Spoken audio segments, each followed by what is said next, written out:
ইন্নাল হামদুলিল্লাহ ওয়াসসালাতু ওয়াসসালামু আলা রাসূলিল্লাহ আম্মা বাদ। 2002 সালে ভারতের গুজরাটে প্রায় এক সপ্তাহ ধরে মুসলিমদের উপর চলে গণহত্যা। উগ্র হিন্দুরা মুসলিমদের বাড়িতে আগুন ধরায়, মুসলিম পুরুষদের কেটে টুকরো টুকরো করে, মুসলিম নারীদের ধর্ষণ করে। মারা যায় কমপক্ষে 2000 মুসলিম, ঘর ছাড়া হয় কমপক্ষে 98,000। আহমেদাবাদেও পরবর্তী 3 মাস ধরে চলে মুসলিম নির্যাতন। সে সময় গুজরাটের মুখ্যমন্ত্রী ছিল নরেন্দ্র মোদী। গুজরাটের সিনিয়র ইন্টেলিজেন্স কর্মকর্তা সঞ্জীব ভাট জানায়, গুজরাট দাঙ্গা শুরু হবার আগের রাতে মোদী কর্মকর্তাদের নিয়ে এক মিটিংয়ে বসেছিল। সেই মিটিংয়ে মোদী সবার উদ্দেশ্যে বলেছিল, মুসলিমদের এক উচিত শিক্ষা দিতে হবে। মোদীর নির্দেশেই হিন্দুরা মুসলিমদের উপর সমস্ত পাশবিকতা নিয়ে ঝাঁপিয়ে পড়ে। গুজরাটের গর্ভবতী মুসলিম নারীদের পেট চিরে গর্ভের সন্তান বের করে আনা হয়। 5 মাসের অন্তঃসত্ত্বা বিলকিস বানুকে 12 জন মালাউন মিলে ধর্ষণ করে হত্যা করে। পিতার সামনে একদিন বয়সী শিশুকে জবাই করা হয়। বিভৎস এই নির্যাতনের নির্দেশদাতা নরেন্দ্র মোদী বিশ্বব্যাপী গুজরাটের কসাই হিসেবে পরিচিতি পায়। এমনকি বিশ্বের সবচেয়ে বড় সন্ত্রাসী আমেরিকাও গুজরাটের ঘটনার জন্য মোদীকে তাদের দেশে ঢুকতে দেয়নি। তবে গুজরাটের ঘটনার জন্য মোদী কখনোই অনুতপ্ত হয়নি। শুধু গুজরাটের গণহত্যাই নয়, মোদীর হাতে লেগে আছে আরও অনেক মুসলিমের রক্ত। এমন ঠান্ডা মাথার খুনি কসাই মোদীকে বাংলাদেশের সরকার আমন্ত্রণ জানিয়েছে স্বাধীনতা দিবস উপলক্ষে আয়োজিত অনুষ্ঠানে।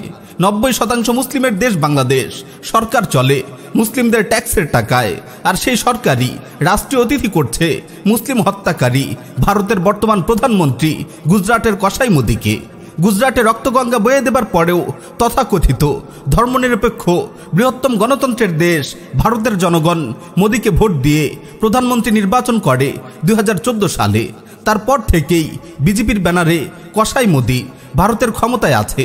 মুসলিমরা ভারতে পূর্ব থেকে নির্যাতিত হচ্ছিল, কিন্তু মোদী ক্ষমতায় আসার পর অত্যাচার ভিন্ন মাত্রা পায়। মোদীর বিজেপি এবং আরএসএস সর্বশক্তি নিয়ে মাঠে নামে।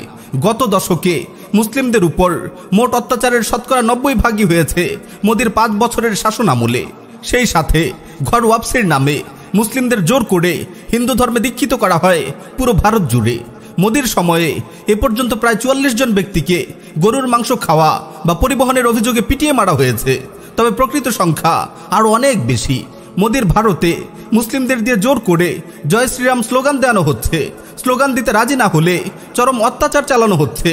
কথিত লাভ জিহাদের নামে মুসলিমদের উপর চরম অত্যাচার চালাচ্ছে মোদীর অনুসারী হিন্দুরা। বিহার রাজ্যে সতীশ নামে এক হিন্দু ছেলেকে বিয়ে করতে না চাওয়ায় 3 যুবক আমাদের এক মুসলিম বোনকে অপদস্থ করে ও কেরোসিন ঢেলে গায়ে আগুন ধরিয়ে দেয়।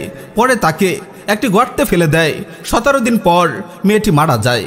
গত 30 বছরে মালাউনদের হাতে কাশ্মীরে নিহত হয়েছে প্রায় 1 লাখ মুসলিম। হিন্দুরা এ সময় গণধর্ষণ করেছে প্রায় 11,000-এরও বেশি মুসলিম নারীকে।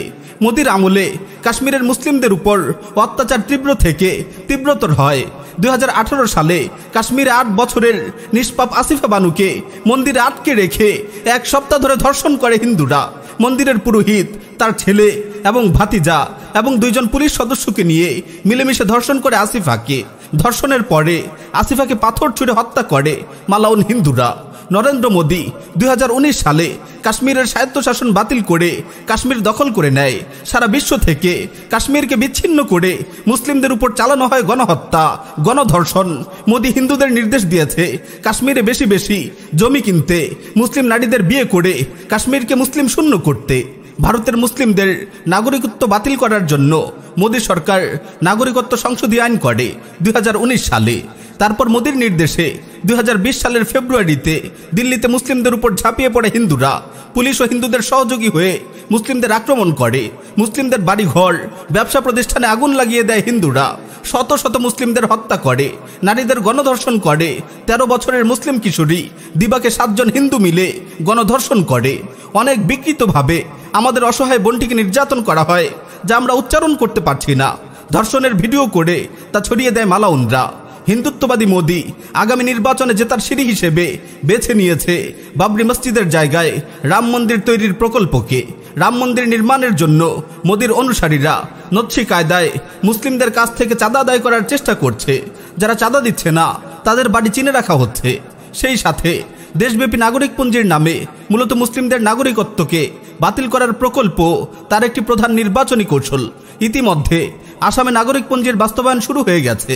অনেক আন্তর্জাতিক বিশ্লেষক মন্তব্য করেছেন, আসামে বর্তমানে একটি গণহত্যার প্রস্তুতি চলছে। প্রতিবেশী মুসলিম সংখ্যাগরিষ্ঠ বাংলাদেশের উপরেও মোদির হিন্দুত্ববাদী আগ্রাসন চলছে। সীমান্তে প্রতিনিয়ত পাখির মতো বাংলাদেশিদের মারছে বিএসএফ। রোহিঙ্গা ইস্যুতে বাংলাদেশের বিরুদ্ধে মিয়ানমারকে সামরিক সাহায্য ও সমর্থন দিয়েছে মোদি। অন্যদিকে বাংলাদেশের ভেতরে ছড়িয়ে ছিটিয়ে আছে লাখ লাখ অবৈধ ভারতীয়। প্রশাসনের সব জায়গায় ভরে গিয়েছে র আর ইসকনের এজেন্ট দিয়ে। মোদির বিজেপি পার্টির সিনিয়র নেতা রাজ্যসভার এমপি সুব্রামানিয়াম স্বামী প্রকাশ্যে হুমকি দিচ্ছে বাংলাদেশ দখল করে নেবার। অখণ্ড হিন্দুস্তান মোর্চা নামের হিন্দুত্ববাদী সংগঠন প্রকাশ্যে ঘোষণা দিয়েছে 2035 সালের মধ্যে ভারতে কোনো শিখ, খ্রিস্টান বা মুসলিম থাকবে না, পুরো ভারত হিন্দু হয়ে যাবে। 2015 সালে আল জাজিরাতে সাংবাদিক মেহেদী হাসানকে সাক্ষাৎকার দিয়েছিল মোদির জনতা পার্টির সাধারণ সম্পাদক রাম মাধব। সে সুস্পষ্ট ভাষায় বলে, তাদের লক্ষ্য হচ্ছে ভারত, বাংলাদেশ এবং পাকিস্তানকে একত্রিত করে অখণ্ড ভারত প্রতিষ্ঠা করা। বিজেপির মূল শেকড় হলো আরএসএস, আর সেই আরএসএস এর প্রধান মোহন ভগবত বলেছে উপমহাদেশে অখণ্ড ভারত প্রতিষ্ঠা সম্ভব। এই তো কয়েকদিন আগেই জ্যোতি নরসিংহানন্দ নামের এক মালাউন পরিষ্কার ভাষায় তাদের লক্ষ্য উদ্দেশ্য জানিয়ে দিয়েছে। সে বলেছে, কোনোভাবেই তারা দুনিয়াকে ইসলামে হতে দেবে না। মুসলিম নিধনকারী ইসরায়েল এবং মিয়ানমার হলো তাদের আদর্শ। এদেরকে হিন্দুদের অনুসরণ করতে হবে, না হলে সবাইকে মরতে হবে। জিহাদ হলো আল্লাহর ফরজ বিধান। কোরআনের প্রায় 500-এর অধিক আয়াত রয়েছে জিহাদ নিয়ে। জ্যোতি নরসিংহানন্দ দ্ব্যর্থহীন ভাষায় বলল যে জিহাদ হলো পৃথিবীর ক্যান্সার। এই ক্যান্সার পৃথিবী থেকে সরাতেই হবে। এজন্য হিন্দুরা মুসলিম ব্যতীত অন্যান্য ধর্মের নেতাদের নিয়ে সম্মেলন করবে। সে আরো বলে, দুনিয়াতে যত ভালো কিছু আছে তা সব শেষ হয়ে যাবে যদি ভারত ইসলামিক হয়। দরকার পড়লে হিন্দুরা নিজেদের জান দেবে, বাচ্চাদের কোরবান করে দেবে, তবুও ভারতকে ইসলামী হতে দেবে না।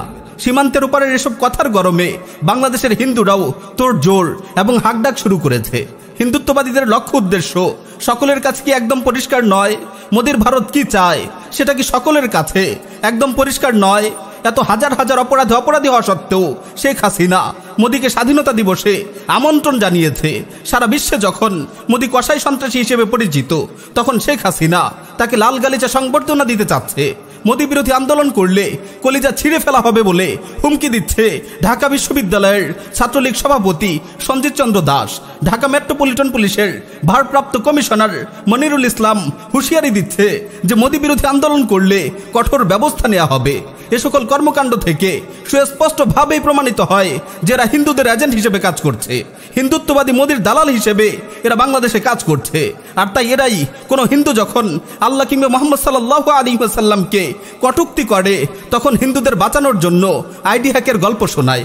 এবং এরাই হিন্দুদের পক্ষ নিয়ে মুহাম্মদ সাল্লাল্লাহু আলাইহি ওয়াসাল্লামের অপমান সহ্য করতে না পেরে রাজপথে নেমে আসা মুসলিমদের বুকে গুলি চালায়। যারা এত কিছুর পরেও হিন্দুত্ববাদী মোদিকে স্বাগত জানাচ্ছে, আন্দোলন করলে কঠোর ব্যবস্থা নেবার হুমকি দিচ্ছে, তারা যে হিন্দুদের পাঁচাটা গোলাম তাতে কোনো সন্দেহ নেই। প্রিয় ভাই, উপমহাদেশের মুসলিমদের জন্য ভয়ঙ্কর এক দুঃসময় আসন্ন। হিন্দুদের হাতে গণহত্যার শিকার হবার দ্বারপ্রান্তে আমরা। এই বিপর্যয় ঠেকানোর জন্য প্রস্তুতি নিতে হবে আমাদেরই। মাদার অব মাফিয়া, হাসিনা, আজিজের সেনাবাহিনী, বিজিবি, র্যাব, পুলিশ কেউ আমাদের বাঁচাতে আসবে না, বরং হিন্দুদের হয়ে এরাই আমাদের বুকে প্রথম গুলি চালাবে। এরা যে হিন্দুদের দালাল তা নিঃসন্দেহে প্রমাণিত হয়ে গেছে। প্রিয় ভাই ও বোনেরা, যে যেখান থেকে যেভাবে পারেন মোদি বিরোধী আন্দোলনে সামিল হন। হিন্দুত্ববাদী আগ্রাসন রুখে দেবার জন্য প্রস্তুতি নিন। আওয়ামী লীগ, বিএনপি ইত্যাদি ভেদাভেদ ভুলে যান। হিন্দুরা যখন গণহত্যা শুরু করবে, তখন কে আওয়ামী লীগ, কে বিএনপি তা দেখবে না। একজন মুসলিম হিসেবে এলাকার মুরব্বী এবং শীর্ষস্থানীয় ব্যক্তিদের অধীনে সংগঠিত হন। সাধারণ মানুষদের আসন্ন গণহত্যা সম্পর্কে সচেতন করুন। হিন্দুত্ববাদী আগ্রাসনের বিরুদ্ধে খুতবা দেবার জন্য মসজিদের খতিব সাহেবদের উপযুক্ত পরিবেশ তৈরি করে দিন। অনলাইনে হিন্দুত্ববাদী আগ্রাসন সম্পর্কে সচেতনতা তৈরি করুন। লেখালেখি, ইমেজ বা ভিডিওর মাধ্যমে দেশবাসীকে আসন্ন বিপদ সম্পর্কে অবহিত করুন। হিন্দুত্ববাদী আগ্রাসন বিরোধী ক্যাম্পেইনে কোনো ভাই তাগুত প্রশাসনের হাতে নির্যাতনের শিকার হলে সবাই তার পাশে দাঁড়ান। পুলিশ, ছাত্রলীগ, আওয়ামী লীগ যে বা যারাই মোদির দালাল হয়ে আমাদের ভাইদের বিরুদ্ধে লড়াই করবে তাদের সামাজিকভাবে বয়কট করুন। তাদের সাথে সকল প্রকার লেনদেন, পণ্য ক্রয় বিক্রয়, মেলামেশা থেকে বিরত থাকুন। প্রিয় ভাই ও বোনেরা, শত্রু আমাদের আঙিনায় উপস্থিত। এখন শুধু নির্দেশ পাবার অপেক্ষা। নির্দেশ পেলেই হিন্দুরা আমাদের উপর ঝাঁপিয়ে পড়বে, আমাদের মা বোনদের ধর্ষণ করবে। কিন্তু আমরা এখনো শত্রুকে ঠেকানোর জন্য কোনো প্রস্তুতি নেইনি। অনেক দেরি হয়ে গেছে, আর দেরি করলে বিপর্যয় ঠেকানো যাবে না। কিন্তু আমরা এখনো শত্রুকে ঠেকানোর জন্য কোনো প্রস্তুতি নেইনি। অনেক দেরি হয়ে গেছে, আর দেরি করলে বিপর্যয় ঠেকানো যাবে না।